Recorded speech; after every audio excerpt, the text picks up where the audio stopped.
Salut tout le monde. Donc, la vidéo d'aujourd'hui va porter sur l'équation d'une droite ou d'un segment. Donc, on va rentrer dans le sujet tout de suite. Quand on va parler d'équation d'une droite, la formule va être la suivante. Okay? Y va être égal à mx plus b. Okay? Si vous vous rappelez bien, vos mathématiques de secondaire 3, même le chapitre 1 en 4TS, on a vu la fonction affine. Hein? La fonction affine, c'était quoi déjà la règle? C'était f de x égale ax plus b. Je sais pas si vous êtes comme moi, mais on remarque qu'il y a quand même des ressemblances entre les deux. Là. C'est pas mal la même chose en fond. Là. La seule chose qui change, c'est les terminaisons. Hein? On a un m ici, tandis que quand c'est des fonctions, on avait un a. Donc, c'est la seule petite distinction qu'on a à faire ici. Le m, quand on est en géométrie analytique, le m, on appelle ça la pente. Tandis que quand on est dans le monde des fonctions, on va appeler ça le taux de variation. Ok. Donc, il faut distinguer un peu les deux. Là. Quand on est dans le monde des fonctions, puis qu'on utilise ça ici, le A, c'est le taux de variation, oui. Ce que ça représente, c'est la variation du Y, de la variable dépendante, hein, quand le X varie de une unité. Ok, mais ça, c'est typiquement quand on est dans le monde des fonctions. Maintenant, nous autres, on est en géométrie ici. Ok?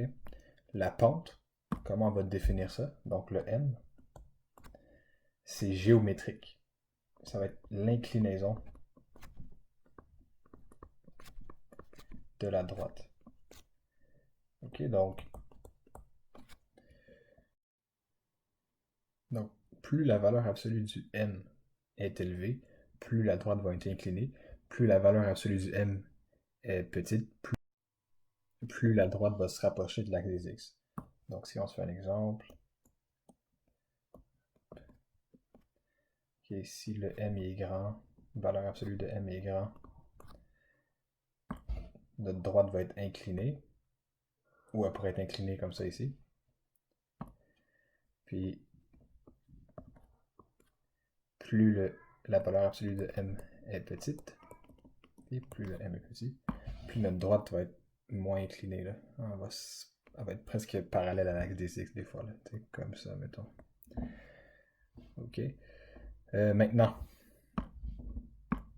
chose qui est pareille dans les deux formules que je vous ai montrées. Là. Bon, je vais l'enlever un peu là, pour que...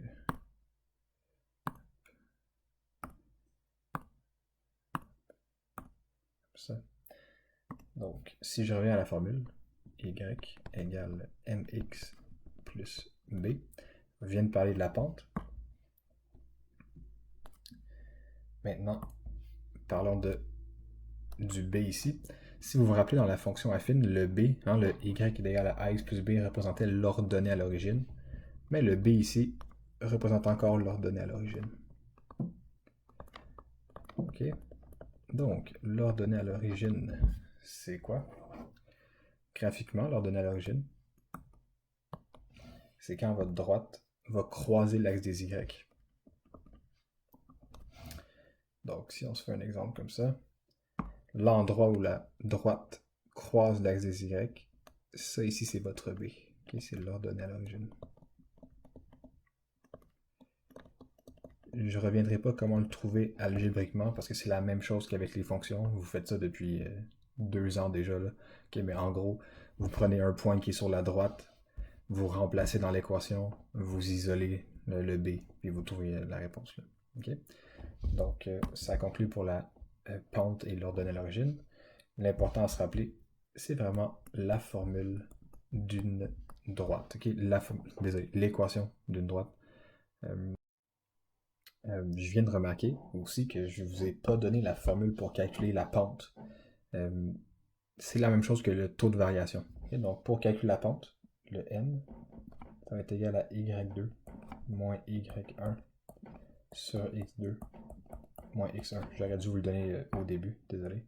Donc, formule importante. Vous êtes à l'aise avec cette formule-là, ça fait longtemps que vous la voyez là. Donc, prochaine diapositive, abscisse à l'origine. Troisième chose que je vais vous parler pour l'équation d'une droite, ça va être les abscisses à l'origine, ou des fois vous allez entendre parler des zéros. Okay? Ce que c'est l'abscisse à l'origine, c'est un peu le contraire de l'ordonnée à l'origine. Hein? L'ordonnée à l'origine, c'est quand la droite va croiser l'axe des Y. Ben, l'abscisse à l'origine, c'est quand votre droite va venir croiser l'axe des X. Et donc, X ici, Y ici. Donc, si on se fait un petit exemple, hop, ce point-là ici, ça serait le B, hein, l'ordonnée à l'origine.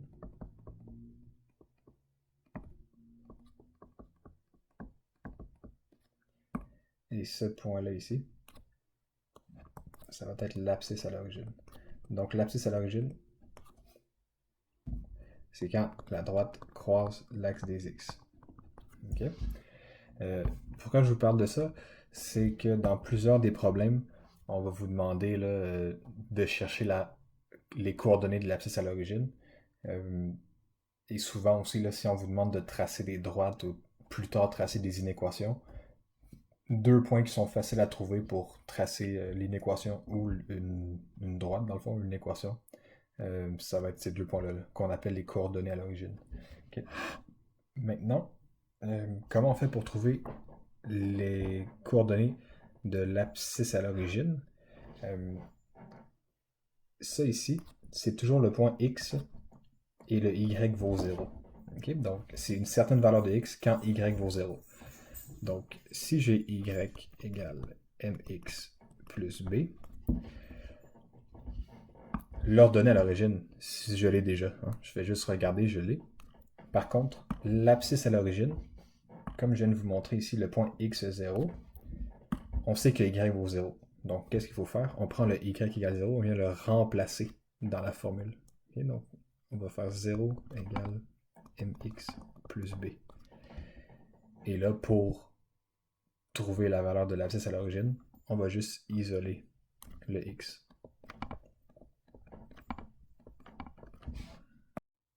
Si on se fait un petit exemple rapide pour mieux visualiser ça, admettons que j'ai y égale 7x plus 21.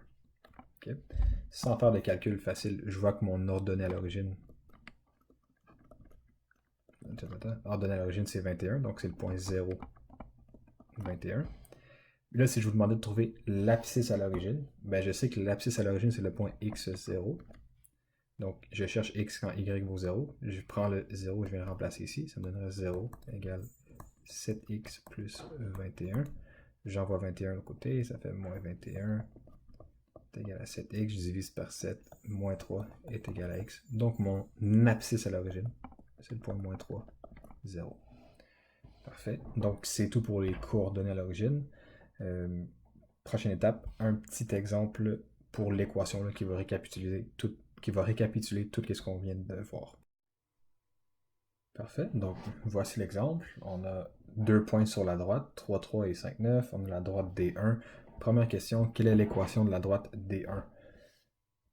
Première chose que je dois calculer, hein, je sais que ma droite va être sous la forme mx plus b. Je dois calculer la pente. La pente, donc allons-y, première étape, calculer la pente. Donc, m égale, comme j'ai dit, première diapositive, y2 moins y1 sur x2 moins x1. Donc, je vais prendre mes deux points qui sont ici. Hop, je vais venir les remplacer dans la formule. Ça fait donc 9 moins 3 sur 5 moins 3. 6 sur 2. Ça donne une pente qui est égale à 3. Maintenant, je dois calculer l'ordonnée à l'origine, le b. Je regarde mon dessin ici. Le b est ici. Hein. L'ordonnée à l'origine est là. Est-ce que je la connais? Non. Si je l'avais connue, si j'avais connu les coordonnées de ce point-là ici, j'aurais juste regardé et je serais venu le remplacer dans mon équation. Par contre, là, je dois le trouver algébriquement. Comment je fais? Donc, deuxième étape, calculer l'ordonnée à l'origine. Je connais la pente, donc je vais venir le remplacer dans l'équation. Y égale 3x plus b. Il me reste juste à trouver le b. Donc là, je prends soit ce point-là ici, soit ce point-là ici. Je viens remplacer dans l'équation. Je vais prendre 3, 3. Donc 3 égale 3 fois 3 plus b. 3 est égal à 9 plus b. J'envoie le 9 de l'autre côté. Je fais moins 9. Ça fait moins 6 est égal à b. Le tour est joué, j'ai fini. Donc, l'équation de ma droite, y égale 3x moins 6. 2i, donc deuxième question. Quelles sont les coordonnées de l'abscisse à l'origine? Donc, je vais venir faire ça ici. Troisième étape, calculer l'abscisse à l'origine. Donc, l'abscisse à l'origine, c'est ce point-là ici. Je sais que ce point-là, quand il croise l'axe des x, c'est le point x0. Désolé, il y avait mon chat qui essaie de manger mon fil d'ordinateur. Donc, je prends le point x0, je vais remplacer dans mon équation que j'ai calculée tantôt ici. Ça va me donner 0 égale 3x moins 6. J'envoie le 6 de l'autre côté, ça me donne 6 égale à 3x. Je divise par 3, 2 est égal à x. Donc, les coordonnées de l'abscisse à l'origine sont 2, 0. Voilà. Maintenant, les exercices que vous avez à faire dans votre cahier d'exercice. Alors, les exercices à faire seront page 6, numéro 10, page 7, numéro 12, page 8. Désolé, encore une fois mon chat, il vient de faire tomber un cadre. Page 8, numéro 14. Et finalement, page 11, numéro 18. Parfait, ça conclut la vidéo. La prochaine vidéo va être sur les droites parallèles et les droites parallèles confondues. Bonne écoute.